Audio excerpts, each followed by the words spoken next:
Social media has changed the world of punditry and the narratives all over the world and here in South Africa as well. And there have been a lot of fresh voices that have emerged.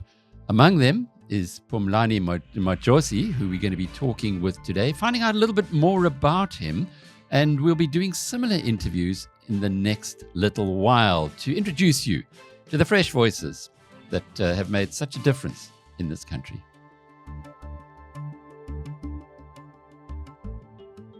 Well, Phumlani, I'm glad we're starting with you because you've made your name by talking about the kind of stuff that we like to talk about at BizNews as well. Free enterprise, the power of the sovereign individual, trying to give people more freedom and responsibility. But it's not I won't say it's certainly not the majority narrative that one hears in South Africa. But let's go back a little bit into your background. You told me off air that you're 35 years old, so you are you've got the energy and the vitality of youth, but you've got an interesting academic career. Let's take us through that quickly. Yeah. Thanks, Alec. It's great to be on your platform, and thank you so much for the wonderful work that you do for South Africa. I'm from KwaZulu-Natal, Stanger, a very small town in the North Coast. So that's where I grew up, did high school there in Groundville. And then after high school, I went to Rhodes University in the Eastern Cape, where I studied economics and information systems. It was a very interesting year. I remember that in my first year, I joined, a group of young people who were very much on the left, who were very much advocating for leftist ideas. But I didn't stay that long. It was just my first year. I didn't stay that long in that organization, partly because it was a bit militant, and I'm not sure radical leftist, militancy is something that is in me. In fact, even back then, it wasn't something that was in me. So I only stayed in that, society. It was called society back then, or that movement in campus for just 1 year. But then I finished my undergrad studies at Rhodes, and then I went to UCT and spent a year there doing economics and information systems studies as well. And then after that, I came to Johannesburg, where I worked for a few, corporate companies since 2012. And then, but in the process of being in the corporate world, I've always been fascinated and very much interested by the ideas of public policy, the ideas of economics, the ideas of politics. I remember when I was, an undergrad student, even when I was in high school, the things that I used to watch, they were so interesting because I was very much interested in the international news. I remember when I was in high school, I would come back from home and then watch some international news.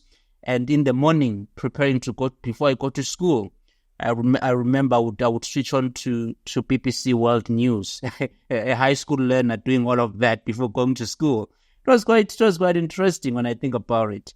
But as I'm saying, in Joburg, I was very much during my adult professional life interested in the ideas of public policy as well.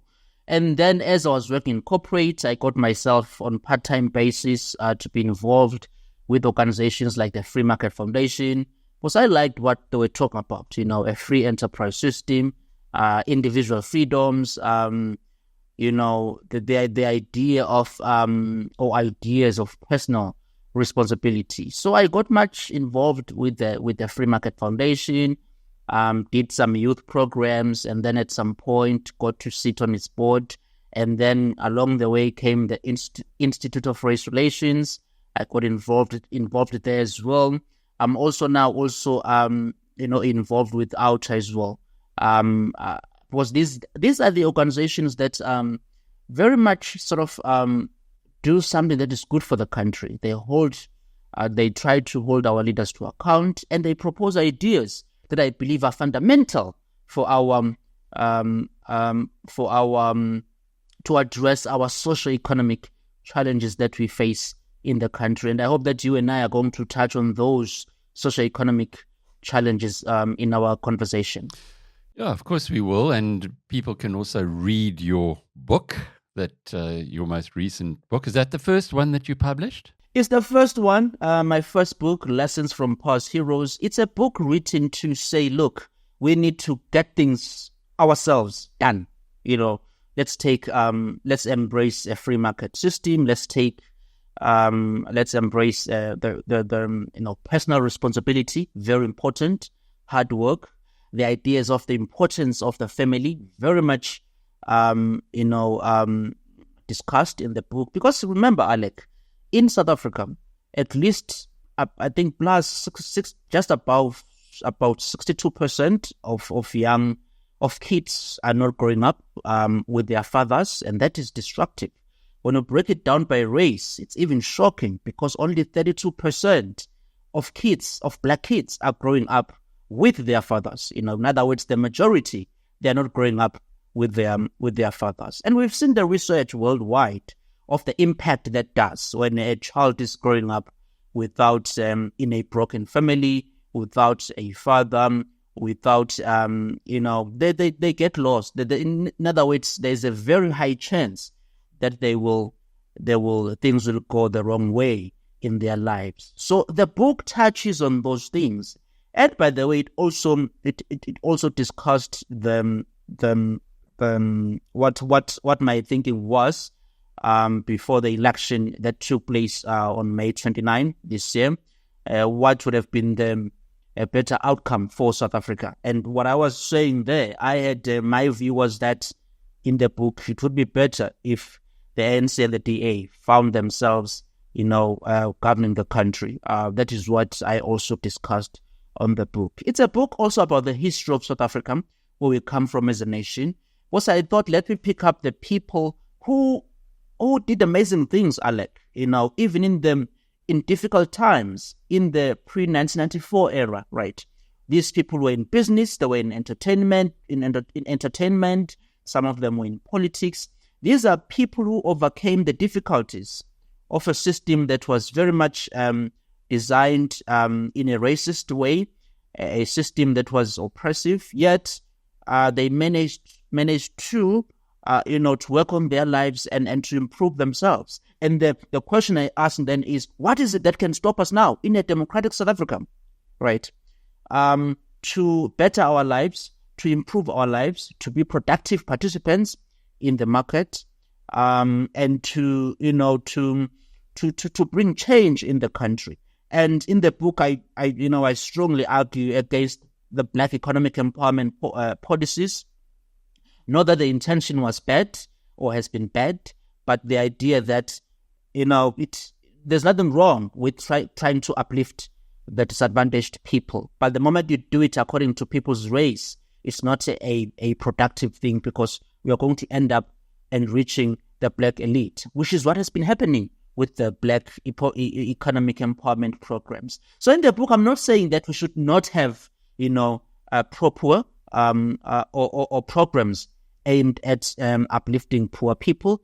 I'm just saying that we can have them, but they must not be racial, Ale. Don't make them racial, right? In other words, have a program for every South African. And by the way, the majority of those people who will be beneficiaries will be Black people, because they are the most advantaged in terms of the economic status. So those are the arguments I make in the book. So interesting, the point you make now, because I have the advantage of having been around during the 90s and seeing what was happening then, but being a bit of a lone voice, I think. I traveled to India, saw how they had worked, and in particular a company called Tata, and how Jamshedpur Tata put together Jamshedji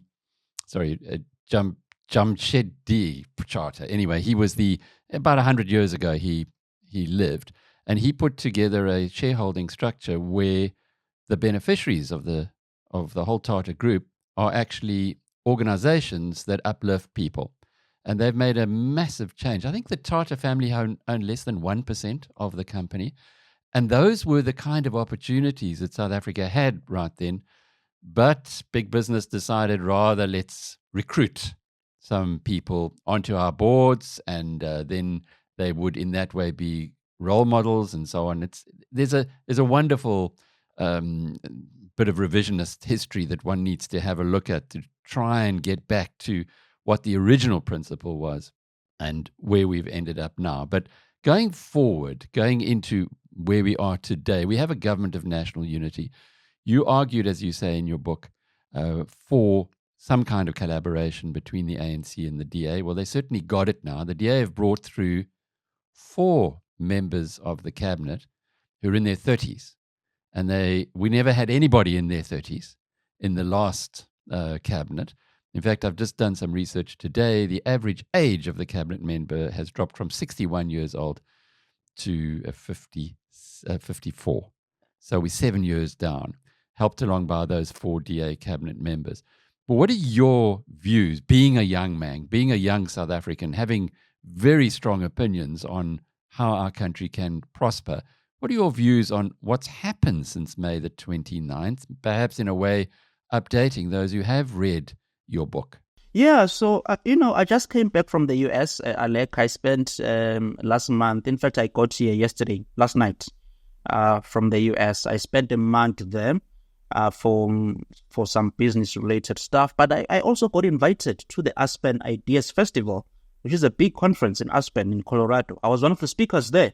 So it was quite an honor to really rub shoulders with big, names in America, in business, and some in politics as well. And when I spoke there, in that panel discussion, that was looking at Africa, what's the way forward? What are the opportunities? What are the challenges Africa faces, and how we can address them? The point I made there when I was asked about South Africa was that I am proud of my country in the sense that, it is a liberation movement that liberated Black people, and it has portrayed itself as that over the past 30 years. But on May 29, it suffered at the polls, right? And after suffering from at the polls, they came out and considered them, the loss, that we've lost the election. We are going to go forward and try to form a government where we will have to collaborate with other parties. So that smooth, sort of peaceful transition, I think it was for me. I think it's a positive thing about South Africa. And the Economist wrote not long time ago, recently, where they were looking at the state of democracy around the world. And they said that, yes, South Africa's democracy does have flaws, but it remains a relatively better democracy in comparison to other countries in sub-Saharan Africa. And I think they do have a point in that our democracy has held up. We have active NGOs, we have active media. You don't have to agree with these people. Alec, they have their agenda. Each have their agenda, but it's a nature of a democracy where people have a right to have their agendas and push them, right? So, I've been happy with our democracy, of how things have gone over since May 29, and I'm proud of that. Now, the new era begins of this coalition government. What has disappointed me, or this government of national unity, what has disappointed me is that I would have loved the government to be smaller, right? Right now, it's been blotted. It's big blotted. It's a big blotted government, and I'm against that because it's going to impose a huge cost on taxpayers. I wish it was a smaller, cabinet, and I do believe that it could have been smaller, because look, Alec, there was no need to create a government of national unity to try and make so many parties, about 10 if I'm not mistaken, to form part of the government of national unity was not necessary. For the ANC, they should have said either we go with the EFF and the MK, or we go with the DA and the IFP, to make things easier and to try and limit the size of government. The fact that they called on this government of national unity and to include so many parties, for me, I don't think that was a responsible thing to do from their part. But anyway, it's done now. The question is, hopefully we can get better growth rates here. Because remember, our economic growth rates are so terrible in the country, right? We are just growing at around, in fact, 1 or less than 1%. That's been the case when we need plus minus, 5% economic growth to seriously reduce the current shocking unemployment rates. We hope things like criminality will be addressed in the country. Crime is a serious problem. What do you think about the appointments? I get that we've got 32 ministries now, that it's bloated. I get that there are some of the ministries, some ministers, cabinet ministers, have literally got one seat in government. There are a couple of them like that. But looking ahead, the steps that have been taken, the direction that we're going, the point that you would have made in Aspen that many other democracies, young democracies, didn't last very long, and yet ours seems to be doing all the right things when many of the old democracies could be going in the wrong direction. We're seeing crazy things happening in the first world, in the Western world as well. When you look at our country today, as a young man, as a man who's got a loud voice, nearly 100,000 people follow you on Twitter. They read your books. You published all over the place. What is in your heart? Is it one of hope? Is it one of we are going in the right direction, we can get better? Or is it one of despair? And boy, I've just got to shake these guys out of their lethargy. Otherwise, we're going to end up in a bad place. No, look, I'm not in a state of despair. No, I'm not at all. There's a sense of hope. There's a sense of progress. I think our institutions are working. That's not to say that there won't be people who try and hijack them for their personal motives or political motives or agendas. That is going to happen. It does happen in a democracy. But I think we are making progress in terms of institutions. I may not be happy with some of the policies that have been pursued during the time the ANC has been in power over the years. But again, it's a democracy. When you are not happy with certain policies, you can then challenge them. And the May 29 election was a chance for South Africans to either approve or disapprove some of the ideas that were being put in front of them. I have a sense of hope, Alex. I do have a sense of hope, and I think this new phase, this is a new phase now of governance. The ANC has been, put in a spot where it doesn't have to do things anyhow. And of course, with the DA and other parties, they are going to make sure that they push for better governance in the ANC, and that the ANC doesn't do anyhow. I do believe that the ministries that are critical for our development, they do have the people who will do not a bad job. And my hope is that things like education. Education is very, very important, Alec, because if you are in a situation where you have at least 81% of grade 4 learners cannot read for meaning, that's a fundamental problem. You need to get basic education right if you want to make South Africa a globally competitive nation. So I do have a sense of hope now, and I think I'm happy that nothing's perfect. I'm just happy that we've transitioned from this one dominant party that was already abusing its power into a phase where now there is this kind of government that is formed of people of various parties with better ideals, some of them, like the DA, because I do agree with many of their economic ideals, and I think they are what our country needs in terms of creating a stronger competitive market. Just to close off with, would you ever go into politics? Is that part of your future? And I ask this because you are certainly wanting to get your ideas and your opinions and your thoughts out into the public domain and being very successful at it. So what's behind that? Well, I think at this point, I've received this question. I've been asked this question a few times. At this point, there is no thought of going into politics. Whether it could happen, I don't know. But for me, I think there is a gap that needs to be filled. And just to tell and just to update you, to let your audience know, I'm also starting my own think tank now, right?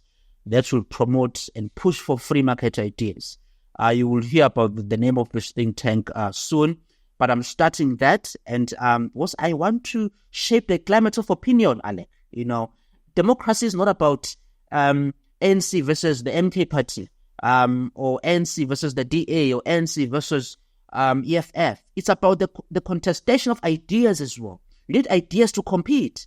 How should we organize our society? Should we make a society where there are bigger government interventions in people's lives, or should we create a society where there is lesser interventions of government in people's lives? So we need to, right now, I'm quite concerned that yes, our democracy is sort of making progress. It does exist, but I'm not seeing the contestation, a strong contestation of ideas, pro market versus pro government ideas. I'm not seeing that robust contestation, and I think that we need more pro market ideas coming into the public space. And my focus now is to push for that in the country. Whether politics do come through in future, we shall see about that. But for now, let's fight for an environment where there is a serious debate on the ideas on how we should organize our society, especially with respect to the role of government. South African thought leader Phumlani Majozi, and I'm Alec Hogg from BizNews.com.